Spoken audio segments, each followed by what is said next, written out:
the best way to teach your students how to present not positive feedback, but constructive feedback. Because oftentimes, and I get this now from originally being in the arts and then now being in the corporate environment, everybody has their own idea of how to give feedback, and oftentimes it's not constructive. So how do you approach feedback and the best practices for that? Yeah, and I have a good answer for this, because on episode 19 of my podcast, I had Sheila Heen on. She wrote a book called Difficult Conversations, and we only talked about that book, which is just a must-read for people in relationships and in all kinds of different walks of life. But the other book that I'm dying to have her back on for is something I read called Thanks for the Feedback. Heen and Douglas Stone wrote it. And I basically completely took the model that she uses in that book and just shoehorned it right into my classroom. And the shortest way to say it is it's an ACE model, ACE. It's appreciation, coaching, and evaluation. And what we do is I have a poster in my classroom of it, and I actually give Sheila and Douglas credit. And after every single speech, kids take 2 minutes to write down their feedback. They can take notes during the speech. But when it's over, we will then go A and C, and the E is up to me. So I'm not having students grade each other. Okay. You know, frankly, very few things in life ever improved by grading. Right? Right. Like, when's the last time, like, if I gave your podcast, like, an 89 out of 100, it made your podcast better? Like, it doesn't mean anything. It's, right. Oh, you know what? Now it's a 91, Yuri. We're lost. We have no idea what that means. However, if I say, I love how you're totally present for the guest, and, you know, you're not afraid to laugh at yourself when you put your foot in your mouth like me.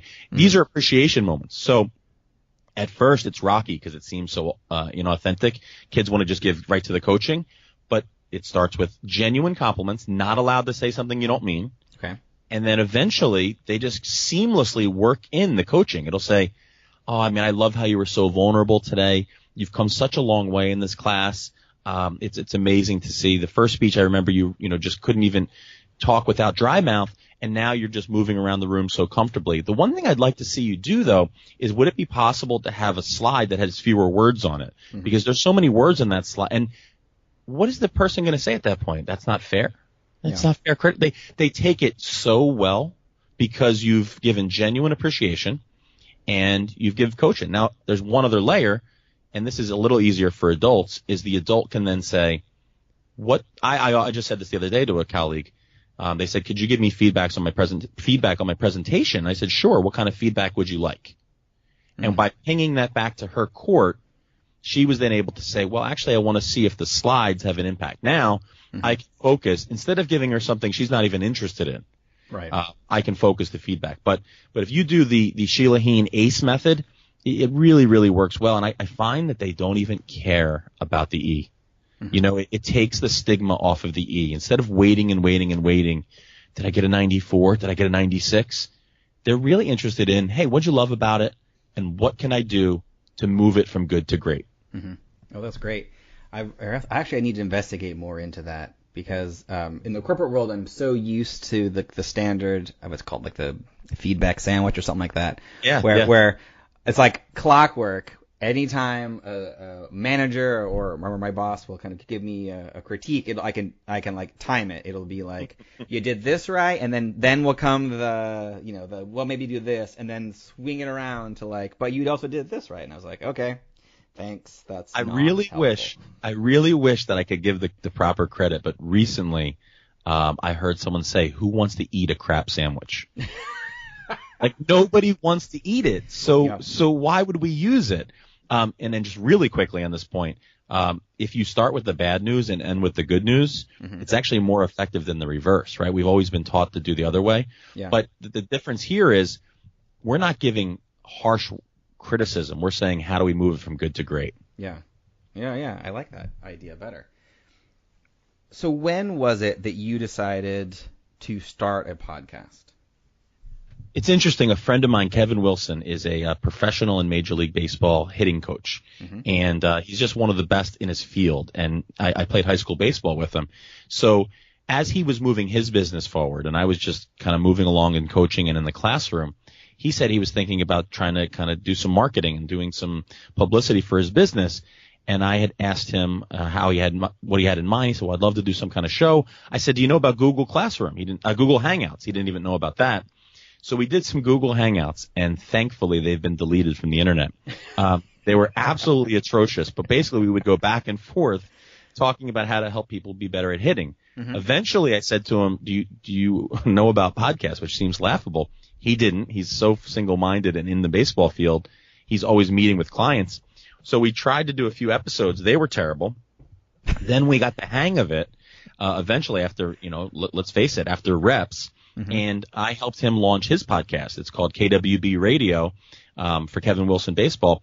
And we've had 55 episodes of that podcast. Now, since I launched my own, he's taken on the brunt of that work. But for a long time, I was interviewing baseball players, managers, Hall of Famers, All-Stars through that podcast. So I don't tell Kevin this, but I was getting my reps in a field I knew really well, baseball. I grew up playing baseball, making mistakes on his show, on his dime, on his logo.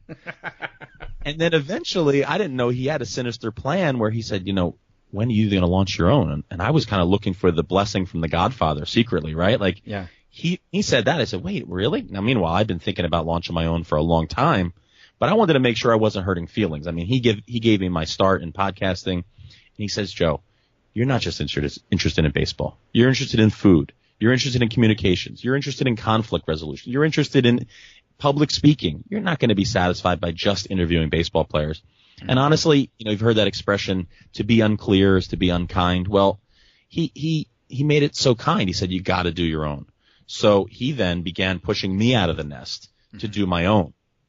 And actually, the story about launching it is actually a pretty good one for people that are listening, because he always says, Kevin, that's the start that stops most people. It's the start that stops most people. And we had decided on air that I was going to launch on July 1st of last year. Mm-hmm. And so now it's June 28th, and I have absolutely no podcasts. I had recorded a couple of practice interviews. And so he comes over to my dinner table and he says, so how's it going for July 1st? I said, yeah, it's not going to happen. Mm-hmm. And he goes, well, July 1st is what you announced. And I said, yeah, but I'm not ready for July 1st. He goes, nobody's ready. Nobody's ever been ready. You have to launch July 1st. I said, yeah, it's not going to happen. I appreciate your encouragement. He goes, all right, well, let's pour a drink and figure out how you're going to get this going July 1st. I said, I don't think you heard me. I don't have a website. I don't even know how to host the podcast. You did all that work. He goes, July 1st sounds pretty good. And he was so annoying, Yuri. He was so annoying about it. Pours the drink, puts the ice in. Let's figure this out. And at one point I gave him, I don't know how to host it. I don't know how to get on iTunes. I don't know how to upload my logo. Mm-hmm. All what I thought were legitimate fears that easily could have just sidetracked the whole thing. And here's my recollection. He goes, well, I got to get going. I'm looking forward to hearing the podcast on July 1st. And I was so pissed. And I'm like, this is not the support I needed. Certainly not the support I wanted. Right. What do we do the next day? I wake up. I get the credit card out. I'm like, oh, my God, it's $7 a month to host a podcast? Like, I almost let $7 a month derail the entire podcast. Like, that's, I guess what I'm trying to say to people is, like, people listening, we will come up with any excuse in the world. 2 cups of coffee almost derailed me launching a podcast on July 1st. And Kevin, I give him all the credit in the world, from his annoying push, he got it done. He literally made me almost physically launch on July 1st. And when the show went live on July 1st, I had a smile from ear to ear. If I listen to episode 1 back now, it's not really as crisp as episode 40 is, but right. Man, you talk about what the journey's been like in a year to talk to the people I've been able to talk to. I mean, he laughs at me. He says, you've had Dan Pink, Seth Godin, Carol Jago. You've had these Phil Hellmuth. You've had these people on your podcast, and you weren't going to launch it. Mm-hmm. You weren't going to launch it because you wanted it to be perfect. And when he says that, there's no response. Like, and I've had this, on my Twitter page for a long time. You have absolutely no idea what you're capable of accomplishing in 365 days. You just have to start. Mm-hmm. And I started, and where this journey's taking. I'm not talking to you right now if I didn't launch that on July 1st, and I don't take things like that lightly. To share a conversation and airtime on your podcast that you're just out there crushing it and you're inviting me on. I mean, this is something without July 1st, without Kevin, I'm not doing this. Somebody listening right now has a July 1st deadline in mind, and they're going to come up with an excuse not to launch. Mm-hmm. And I'm here to say it doesn't have to be perfect, right? It does not have to be perfect. Yeah. So you bring up an interesting point on yours in that. So actually, take that back. I have a question about how you approach these big name guests of yours. Was one of secretly why I really started this podcast, apart from wanting to help artists learn about others who are talking about entrepreneurship and help them connect the dots, was I needed an excuse to talk to people, and having a podcast or like writing a book is the perfect excuse to reach out to somebody with a reason. When you reach out to big guests, and maybe it's you already have a connection or know them, but let's say, for example, that you're starting from nothing. You have a guest that's a bigger name, and you're like, I want them on the podcast. How do you approach getting them onto your podcast, and what's the process like for you? Sure. Now, the first thing to underline there, though, is what you said. You're exactly right. You need an excuse to talk to people. Mm-hmm. You're good at it. And if you do a podcast, you'll get better. You'll help listeners. But selfishly, you're saying, I just really want to talk to X, Y, and Z. Mm-hmm. And it's a beautiful thing. For another day off air, we could share the story about I did that exact model as a food writer once upon a time. I said, I want to go to the best restaurants in New York, so I need to be a food writer. So I became a food writer. And it's a hell of a story, but it's the exact same model. And let's use that model for a second. You need one clip to get started, right? Mm-hmm. Without a podcast, you don't have anything. So now you have a conversation with whomever, and maybe it is a chef, or maybe it is a teacher, or maybe it is a writer. Writers are a great place to start because they're looking for publicity for their book. They need readers. So, you have to start with something. Now, I think on one of my episodes we talked about Dory Clark, episode 38. She talked about it doesn't have to be a podcast. It can be a blog. It mm-hmm. can be a vlog. If you look good on camera, or even if you don't, if you feel comfortable on camera, then it can be a YouTube channel. There's a million different vehicles now. For me, it was always a podcast, but for anyone who's listening trying to start, that's the key. So now approaching them, to think that you're going to get a Seth Godin or a Chris Voss right out of the gate is naive. And in preparing for our talk, I went back to try to just jog my own memory mm-hmm. Of when I began understanding how hard it was to get a guest. The very first time I emailed Seth Godin was October 14th, 2011. So oh, wow. He was on episode 26 of my podcast. Mm-hmm. And wait, which was what year?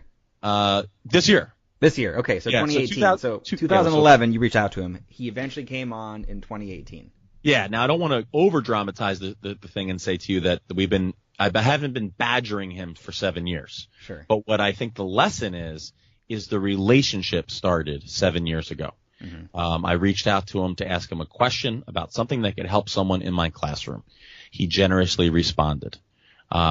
Now, at this point of his career, he gets, 300 emails a day. So it's more difficult, of course, but how can you reach out to someone, ask them a question? Don't ask them for something huge right away. You start a relationship. The other thing that's because your listeners are pretty advanced, they might know that move already. The next level move for your listeners is you want to add value to their life. So when you want to do that, though, what I find hurts is when you say, how can I help you? You would think that's the best thing impossible to do, right? Let me email Dan Pink and say, how can I help you? Dan Pink doesn't want homework. Right. Dan Pink doesn't want to come up with a homework assignment for Yuri Cataldo and his listeners because you out of the blue are now a stranger who needs something. Mm-hmm. But what Dan Pink might want, or the Dan Pinks of the world, is a suggestion that actually helps him, right? So if you're looking for someone to be on your show eventually that's a quote-unquote big name, and I must say at this point, I have just as much of a thrill talking to quote unquote not big names yet that I do big names. It's just that big names are part of the deal, and they feed your curiosity and your marketing. But if you're looking for someone and you're a true